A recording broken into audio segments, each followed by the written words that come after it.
Good morning, everybody. It's John for Father's Rights and my anti-human trafficking and my anti-child neglect and abuse YouTube channel. After a while, I sit here and say, why am I doing this? Sometimes you have to question myself. And the reason why I'm doing this is because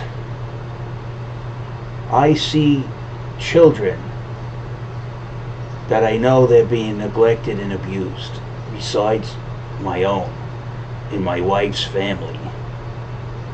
And the neglect just keeps being perpetrated on the next generation, and I'm trying to stop it so these kids could have a decent life. Now, the evidence of neglect is there.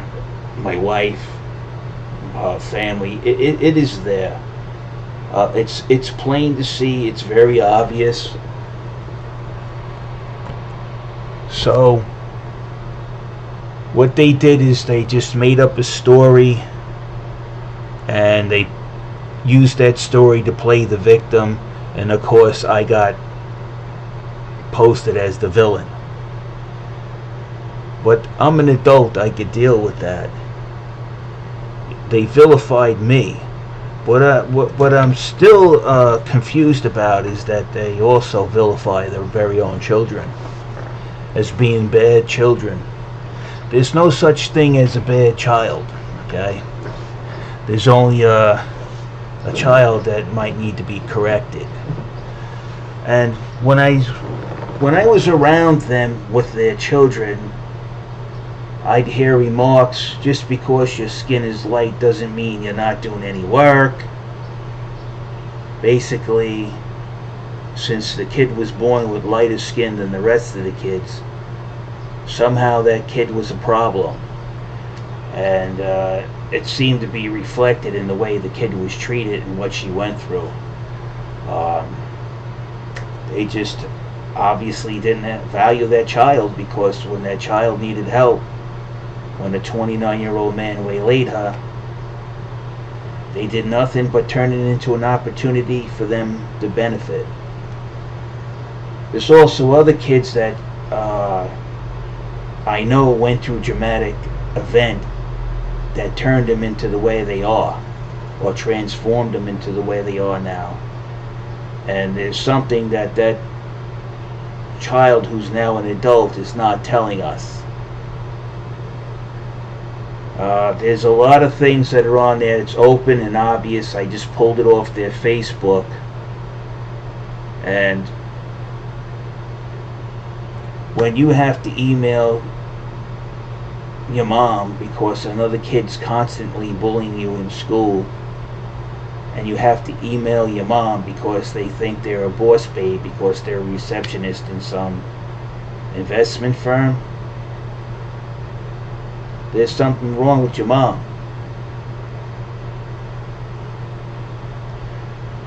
I don't understand this era of self-importance and self-aggrandization where they think that they have to prove they're just as smart as you when they're obviously not. I mean, simple tasks like any 18-year-old could do is like get a driver's license, and for some reason they don't possess that ability. They fail the test, they don't pay attention, they use the car as a platform of getting attention.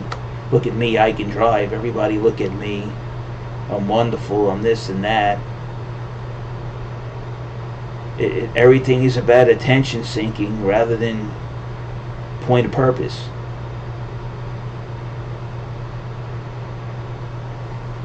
Now, what's going to happen, I'm going to reach out to the kids, because obviously I've noticed these things and I've seen your faces, and I feel for you. But what they're going to tell you is that, you're part of the family and you count and all of this stuff, so help defend the family. How are you going to defend a family that abandoned you? When I'm the only one out here fighting for you, and they abandon you and set you on the road to self-destruction. The only one benefiting from your arrangement with your so-called parents is one way, and it has to be one way where it benefits them.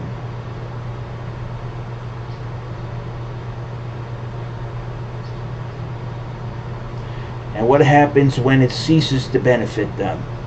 And one of you knows what I'm talking about. What happens when it ceases to benefit them to have you around? They simply got rid of you.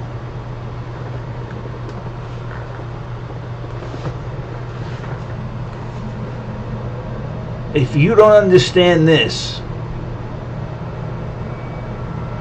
then there is something deeply troubling about your situation that you can't understand, or maybe you just haven't grown enough or healed enough to understand it.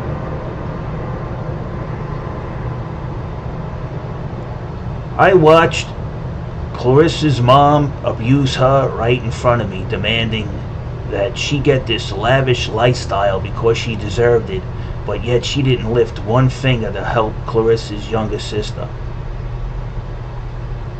But she deserved stuff. Jocelyn was so neglected that she came to me. She asked me to come over to the house to talk to her, and she spoke to me about her situation. And while I was sitting there speaking to her about her situation over their house on Riverside Drive, I seen exactly what she was talking about. Some of you kids, when you were kids out there and these things happened to you, you're due a large amount of money, a settlement for what happened to you from these people that let it happen to you. You don't understand that. You suffered, and you should get something for your suffering. But the only person that wants to get something from your suffering, guess who that is? Who benefited when you left the house and they were still collecting the money to take care of you and you were out of the state? Who benefited? Who took that money? Who's getting your kids onto these off-Broadway shows now? Who? We know who's getting them there. You think that she's not somehow scheming to take that money?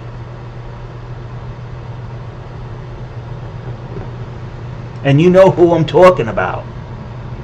And you say, I don't know you?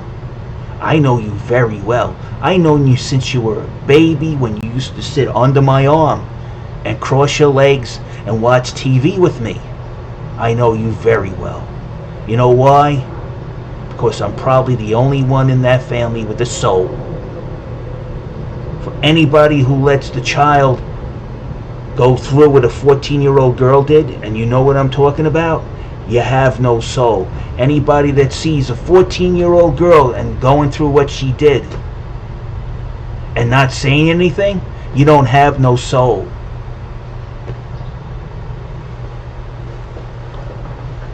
And what bugs me the most is that they're running around with good vibes only when everything you ever done was be involved in extremely negative crap to your very own children, from your grandmother, my mother-in-law, and on down.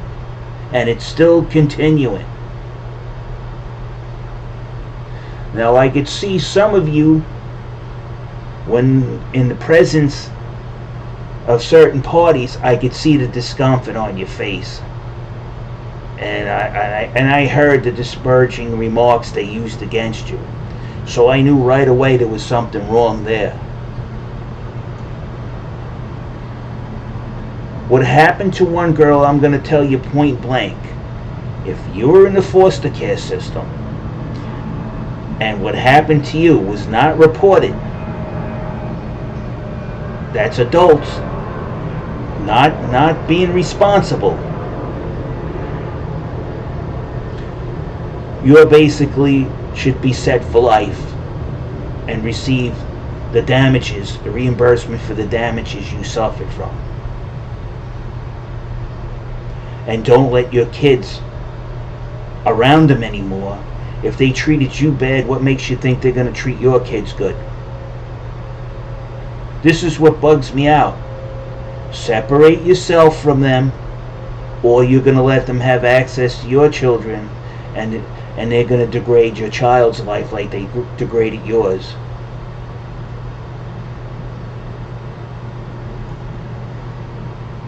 Most of you children got to start asking questions like,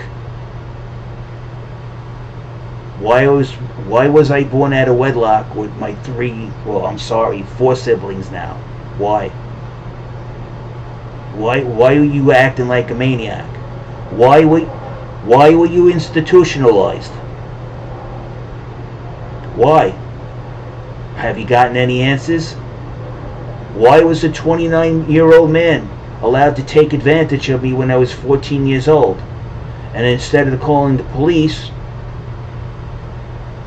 why did you force me to marry this guy at 15 years old and he was 31 and I was 8 months pregnant? Why? Ask questions. And I can tell you the reason why, but I want you to hear it from the horse's mouth.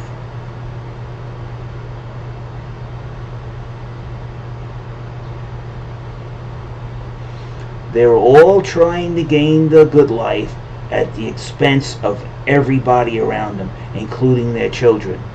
No child should be sending an email to their mother, "Mom, I'm being picked on," in school. An email. How heartless and soulless is that? Where the child has to send you an email. And then you wonder why the child doesn't want to go to school anymore? If you want to see why the child doesn't want to go to school anymore, go take a look in the mirror. It's your neglect.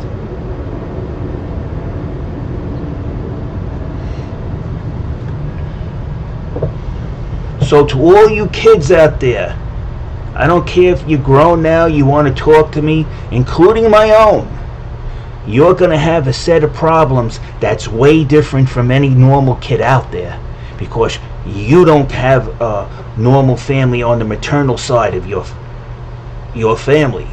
Your namesake, the Russos, you ask any one of your aunt and uncles, "I need help," they're not going to turn you away.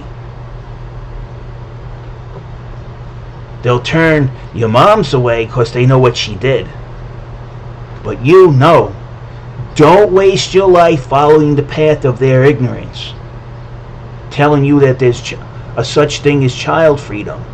And you know where their child freedom, that comes right out of a NAMBLA pamphlet, North American Man-Boy Love Association.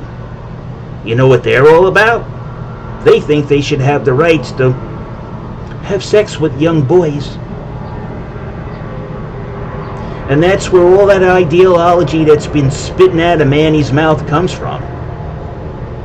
It's poison and it's toxic. It leads you to believe you're something that you're not. It distorts you. It takes your original character and buries it and kills it. It leaves you, not you. And on that, I'm out of here.